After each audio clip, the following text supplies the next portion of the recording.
we have seen with our own eyes that nothing will change Hamas's ideology. Nothing. Not the rehabilitation of Gaza, not economic incentives, not any promise of a brighter future. The UN tried. The US tried. Many of you tried. But everyone failed. Nothing can change a genocidal ideology. Nothing. There is only one solution to curing a cancer, and it is the evisceration of every cancerous cell. The international community has poured billions of dollars into Gaza, and it all went to Hamas's war machine and its subterranean city of terror. Abundant resources and aid destined for the people of Gaza were squandered by these barbaric terror monsters. Every inch of the Gaza Strip has been exploited for Hamas's violent goals.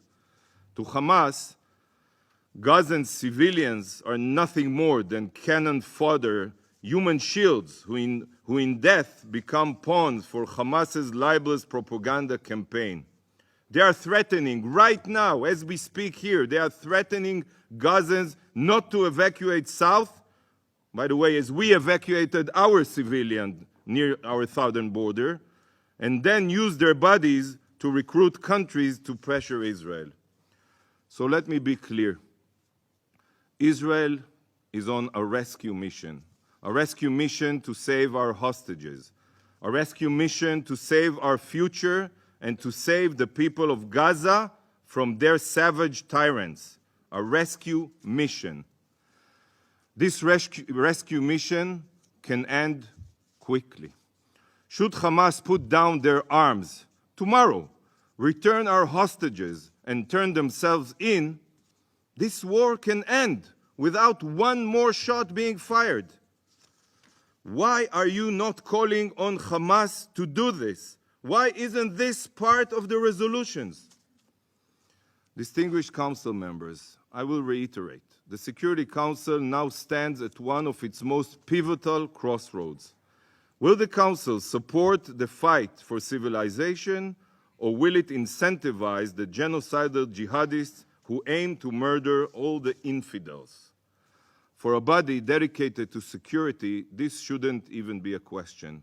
The first step this Council must take before any calls for aid, calm or restraint, is to designate Hamas as the murderous terror organization that it is, just as the Council did with ISIS and Al-Qaeda. Secondly, and no less important, this Council must support Israel's right to defend itself. But supporting this right doesn't mean echoing empty words. It means standing in solidarity with Israel in our rescue mission to obliterate Hamas's terror capabilities. If Hamas is not obliterated, such atrocities will be repeated, and not only in Israel.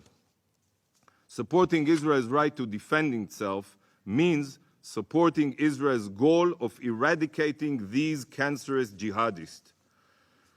Israel, dear colleagues, is a law-abiding country that upholds international law. We are facing, as you all know, a genocidal terror group that doesn't even recognize the existence of international law. It must be remembered by the Council.